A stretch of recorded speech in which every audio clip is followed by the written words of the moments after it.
Greetings and salutations. Welcome to a new chapter in physiology, chapter 15.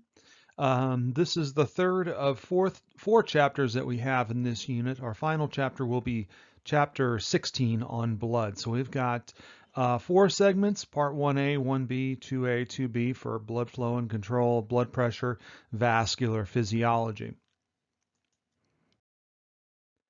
We have a little bit of additional reading that from chapter 14 this week on pressure, volume, flow, and resistance. That's putting the phys and physiology, if you will. It's understanding how flow works. And you have to understand flow if you're going to understand how the heart really does its thing and how the vasculature does its thing. So I've elected to put this unit in with chapter 15. So we're completing 14, shall we say, and moving into 15. We're really going to focus on this stuff today that I have boxed here. So chapter 14 and then this part in chapter 15 today. Here is your quote unquote study guide, working through the different points here down the list, as well as so forth. So we'll finish up with some edema and lymphatic system and some exchange, and that sort of sets us up. This exchange stuff sort of sets us up for the final unit of the our class this semester, which is exchange physiology, which we talk about the kidney and respiration and that sort of thing. One thing to sort of understand that's going on is that blood will not flow unless there is a difference in pressure from one end of where it's traveling to the other. So you have to have what we call a pressure gradient. There has to be lower pressure where the blood is being sent to, or the blood will not go there. If it's equal pressure or higher pressure, it is not going to go there. So what we see, if you follow the circuit, so we come out of the heart and we're in the aorta, the average pressure, and this is mean pressure, this is pressure over time. You don't see the variances here that you would see because you would feel a pulse and that sort of a thing.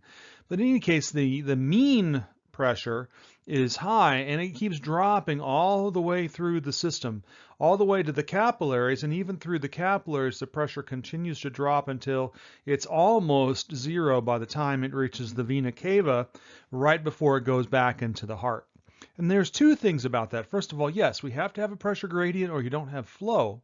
And secondly, you have to remember that the heart has to be lower than this in order for blood to enter it, and then it has to be higher than the aortic pressure in order for the blood to leave it. So we actually see a very large pressure change inside the heart. For that very reason, it has to be lower than the pressure of the inflowing vein, and it has to be higher once it during systole than the outflowing artery. But let's put the phys in physiology, shall we? Need to go through an understanding of what's going on in terms of creating pressure gradients and flow and resistance. Resistance is probably the trickiest one, but we need to work through all of those concepts. And we're going to start with an artificial system here. And before I move into this, I would like to sort of give you a visual. If we were to go down into one of those special submarines that can go super deep in the ocean, and we went down to the very, very bottom of the deepest part of the ocean, which is the Mariana Trench over in the western Pacific Ocean, if we measured the pressure there, if we had a soda straw, a theoretical soda straw that was as tall as the depth of that Mariana Trench, and we had water inside that soda straw, those pressures would be identical. So if you had a soda straw filled with water that was as tall as the depth of the Mariana Trench, you would see identical pressures.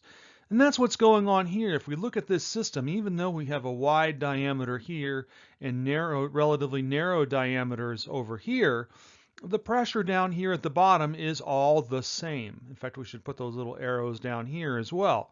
This is entirely the same pressure. Now, what do you think is going to happen when we unpop that cork there? Are we going to see maybe this flow out faster, or is there going to be something going on? Well, the result of the experiment is this. Even though this is a larger diameter and would theoretically have less resistance, when we talk about resistance later on, what we find, and that even though these are identical diameters, nevertheless, this proximal vessel is going to empty faster than the more distal vessels and even the one with the larger diameter. And that has to do with something called resistance and resistance within the system. So pressure and resistance and flow all interact together, and we're going to work on how those things interact together over the next few slides. Our vascular system is fundamentally a pressure input, we call that cardiac output, and an ability to absorb that pressure input and sustain it with elastic walls. So we now have an ambient pressure inside the blood vessel, and then we allow that fluid out, but we control the rate of flow through something called resistance. There is an inherent resistance in all of this system. There's always going to be a little friction against the walls. However, what's going to happen is once we input that pressure into the vascular system, we're going to control flow on whether or not we allow blood to flow by virtue of regulating resistance. So we have pressure. Certainly we create pressure by transferring blood into the system through cardiac output. But we can also create pressure by contracting smooth muscle that's found in the vascular system. The smooth muscle is what we call a tonic smooth muscle, in that it's mostly contracted and then it relaxes transiently and then contracts again. It's a tonic smooth muscle. So we're going to create pressure not only by inserting blood from the cardiac output, we're also going to create pressure by contracting the smooth muscle in the arteries and vascular and in those large artery vessels. So we're transferring that force. So pressure is actually a transference of force onto the blood, either by the heart or by the vascular smooth muscle. Yes, the driving pressure, the cardiac output, is created by the ventricles. But then again, we can modulate pressure by modulating vessel dilation and vessel constriction. So when we dilate the blood vessels, when the smooth muscle in the arteries relaxes, the blood pressure will decrease. We're creating a larger container for that blood. However, if the blood vessels constrict, reducing the size of that container, now blood pressure increases. And so that's one way that smooth muscle will regulate pressure. Now, smooth muscle can also regulate flow, but those are a different set of smooth muscles.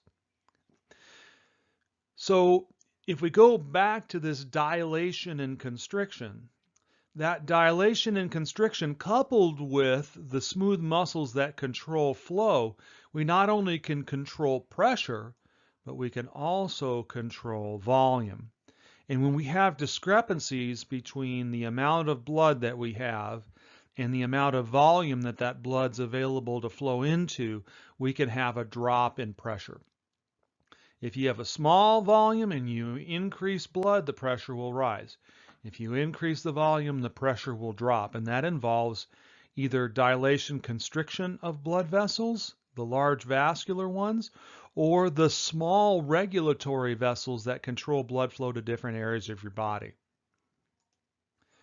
One thing, this is an example just to remind me to tell you that it doesn't necessarily require that you have a blood loss or some other type of, or heart stoppage or something along those lines, to have very, very large changes in the size of the container of our blood system.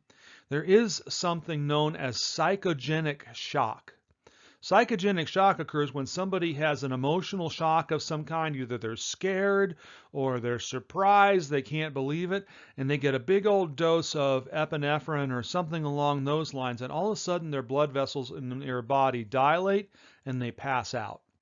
That's an example of what we call psychogenic shock, and that's due to the fact that a bunch of blood vessels have dilated, causing a much larger container, causing the pressure to drop too fast, and the body can't compensate, and so they pass out.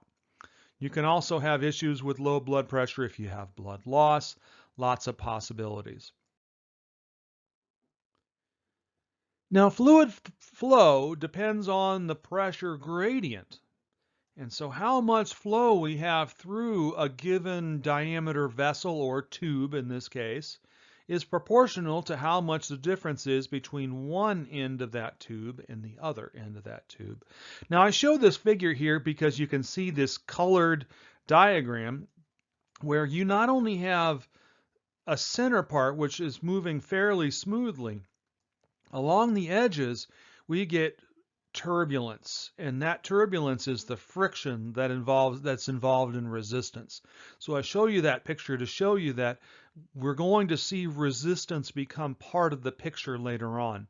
This is a multifactorial situation, and I'm going to work very hard to try to bring pieces of the puzzle in layers so that I'm not just throwing it to you all at once. So we're going to start with the pressure gradient first. One end has to have lower pressure than the other for flow to occur. So flow is directly proportional to the change in pressure between point A and point B, whatever it is you're measuring. The more pressure gradient, the more flow you have. Doesn't necessarily mean it's faster. If you have a same diameter tube, yeah, you're going to have faster, but if you have varying diameters, it might depend. So the higher pressure gradient, the higher the fluid flow, the lower the pressure gradient, the lower the fluid flow. Let's look some examples real quick. Higher has to be over here on the left. Lower has to be over here on the right. The delta P, the pressure gradient. And only if delta P is positive will you get flow. If we have identical pressures, the delta P is 0, so even though this pressure is actually quite high, nevertheless there's no flow because there is no difference. And when there's no difference, friction will carry the day. Now here are two tubes. One is at 100 at point A and 75 at point B. This one down here is 40 at point A and 15 at point B. The thing is that even though these are largely different pressures, the delta P is nevertheless the same. So the difference between 175 is 25 millimeters of mercury. The difference between 40 and 15 is 25 millimeters of mercury. So even though these are significantly different pressures, this one's 2.5 times the pressure of the lower one, at least at the beginning anyway, the delta P is the same, so the flows will be equal. And by the way, this is the sort of the pressure we see at the aorta on the top, and this is the pressure that we see in the pulmonary artery at the bottom. On the other hand, if we have flow through a tube, there is going to be friction involved, and that friction is termed resistance. And so if we have more resistance for whatever reason, and that can be vessel diameter, it can be about viscosity, and so forth, what we get is we get resistance trying to stop that flow. And so if we have flow, it's inversely proportional to resistance. That is, as flow increases, resistance must decrease. If we want flow to increase, we have to decrease resistance. If we want to decrease flow, we have to increase resistance. This is the way that we control distribution.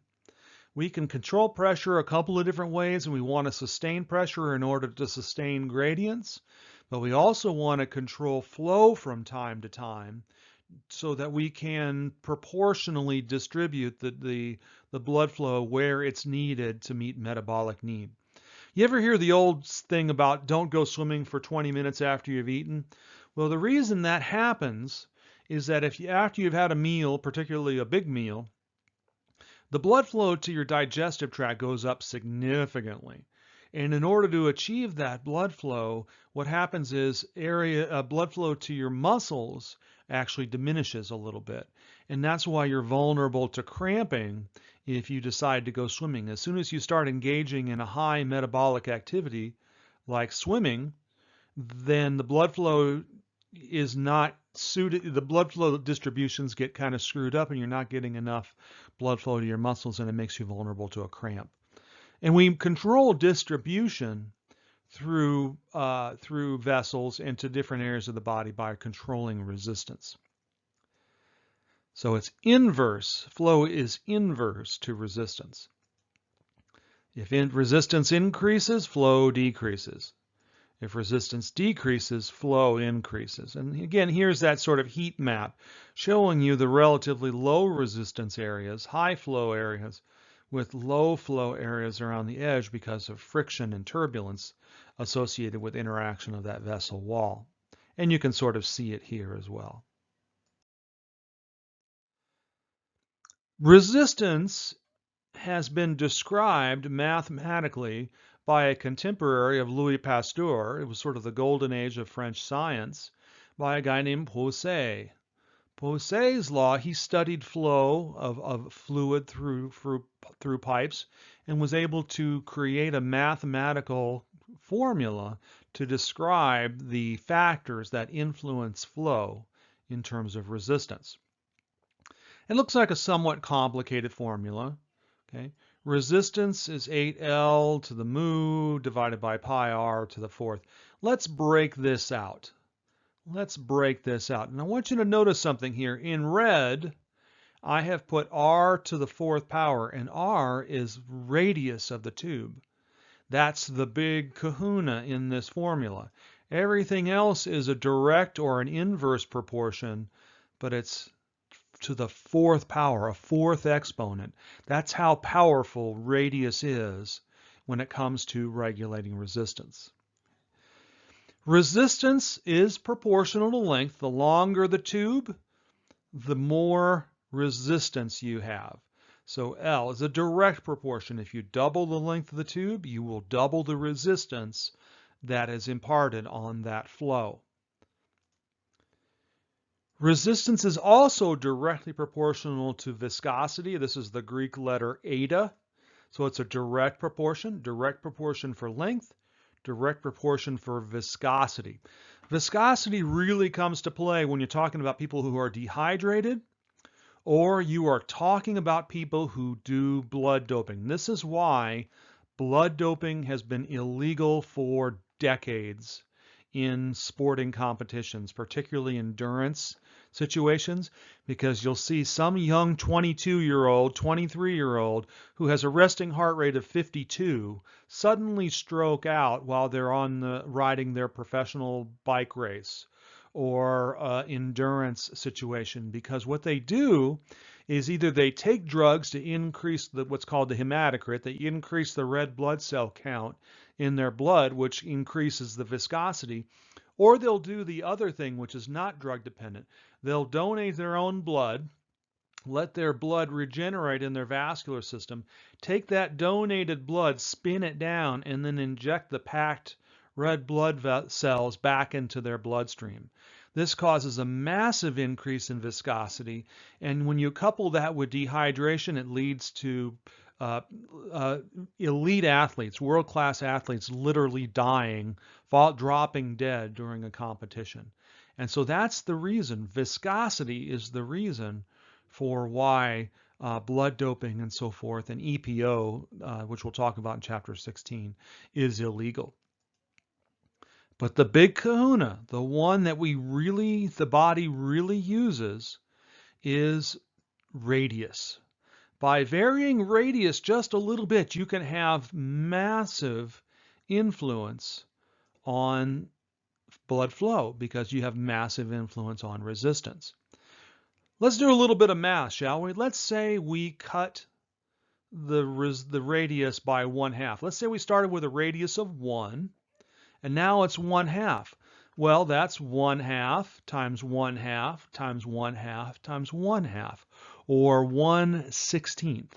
So if you remove 1/2 of the radius, you will only have 1/16 of the blood flow, roughly about 4%. That's amazing. If you double the radius, 2 times 2 times 2 times 2, you would have 16 times the flow. That's how powerful this is. So resistance decreases as radius increases. And that means we only have to increase radius a little bit to get some significant increases in flow.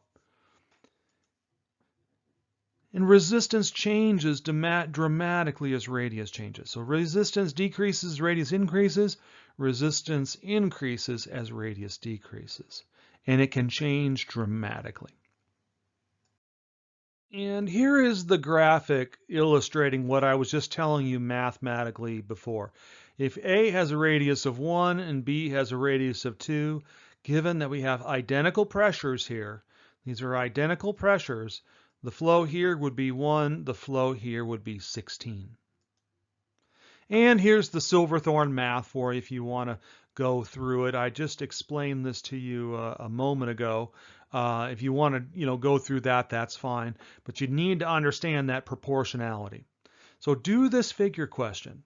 If the radius of A changes to 3, what would be the resulting flow? Okay, what would be the change in flow because of that?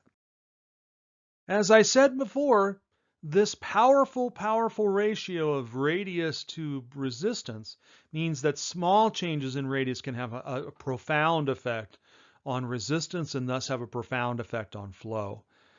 So if we constrict a blood vessel, that is to say decrease the blood vessel radius, that's going to increase resistance and decrease blood flow. If we dilate the blood vessel, that will cause a decrease in resistance and an increase in blood flow. Now, before we get too far along here, I want us to sort of go back for a second and remember that this is a tale of two phenomena. There's the tale of pressure, and there is the tale of flow. We not only have to regulate pressure, and we can do that with constriction and dilation of our large vessels, we can also regulate flow by resistance, parentheses, in our medium and smaller vessels. So we're going to use similar mechanisms to actually govern both pressure and flow. And that sometimes can be a little tricky to keep straight in your head a little bit. Okay. But flow is proportional to pressure gradient and inversely proportional to resistance. We're going to modulate and regulate pressure using cardiac output as well as in some cases vessel constriction and dilation, that's particularly the large ones. But the medium and the smaller ones are going to be modulating resistance, which will then allow flow. And flow can also feed back on pressure as well. I don't want to get too crazy just yet. Complex system, several factors going on. Okay, so flow of the blood in the cardiovascular system is directly proportional to pressure gradient. How do we regulate pressure gradient? Cardiac output, constriction, dilation of the large vessels, but also flow. If we start letting blood flow out, we can open up those vessels, we reduce resistance, flow, and then pressure drops. Inversely proportional to resistance. It does require that you work through this. This isn't something that you're just going to get and that you can directly regurgitate. It may feel like that, but you're really going to want to be able to test yourself. Please test yourself on your understanding of what's going on in this system, because it is the tale of two stories. It's the tale of pressure and it's the tale of flow. I know that I hinted at this a while back, but I wanted to reiterate in this slide that flow rate is not the same as velocity. You can have identical flow rate over here as you have over here. It's just that over here, the velocity to get from point A to B is going to be a lot slower than it is over here. So if we have an identical flow coming in through this narrow tube, velocity is going to slow way down. Now this may be a little bit premature in this whole deal, if you know what I mean. We can not only see this in a single tube system, we can also see this in bifurcating systems. That is to say, rather than us going into one great big larger vessel, what happens if we take this tube and split it into two vessels of equal size? Well, that total cross-sectional area has now doubled, and so the velocity will be 1/2 of what the original velocity was. So velocity is not the same as flow. And what we see is when the vessels start bifurcating, the total cross-sectional area has a big influence on velocity. Again, a little bit premature perhaps, but I want to get that in your mind as well. Make sure you write that down, that we're going to see changes in velocity in different vessels. You'll see high velocities coming off of the heart, but as we get closer and closer to the capillaries, the velocity slows way, way down. And that's because the cross-sectional area of all the capillaries is huge compared to the cross-sectional area of that aorta. So if you double the cross-section or you double the area, you're going to have half the velocity because we're talking about volumes here. When we talk about flow rate, by the way, flow rate is volume. It's a three-dimensional thing. Velocity is an object going from point A to a point B in a given time. Okay, so velocity and flow are not the same. But bringing this back around, we've talked about pressure. We've talked a little bit about cardiac output. What we're going to be doing down the line is talking more and more about regulating flow, peripheral resistance. But it is a dynamic system. We're inserting volume into the container. That's going to cause an increase in pressure.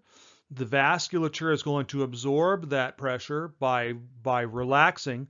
So again, we can control ambient pressure by constriction and dilation on this side of the equation, particularly in the large vessels in the heart.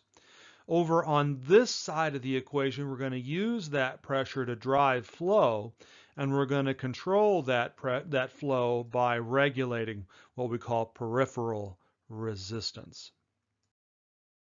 And so for our final slide today, I'm going to start painting the larger, more anatomically correct picture of what we're talking about. Let's take the phys and put it into physiology.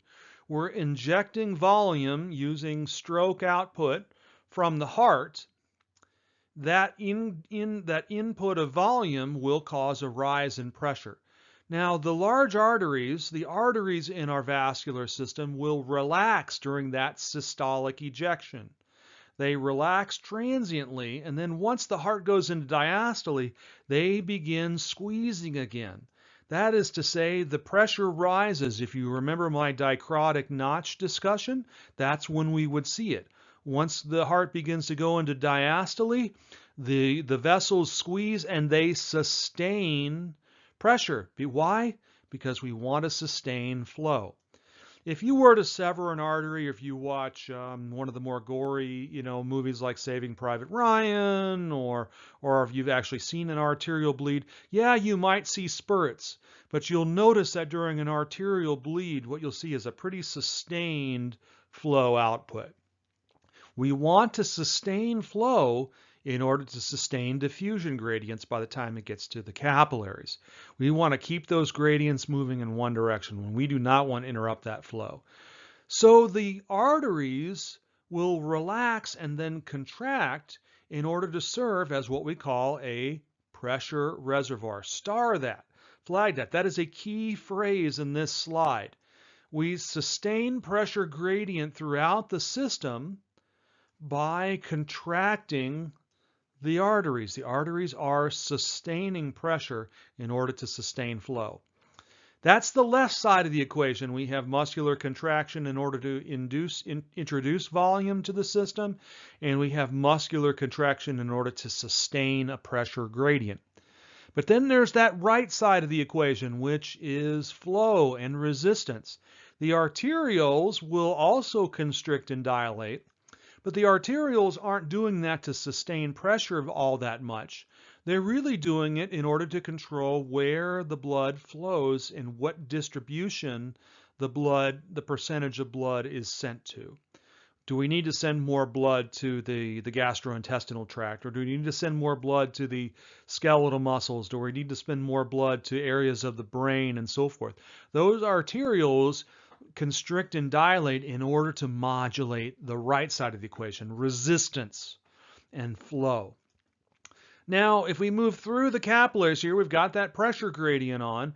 It turns out that the veins down here also the large veins can also serve to constrict and dilate. But again, it's not about resistance in this place.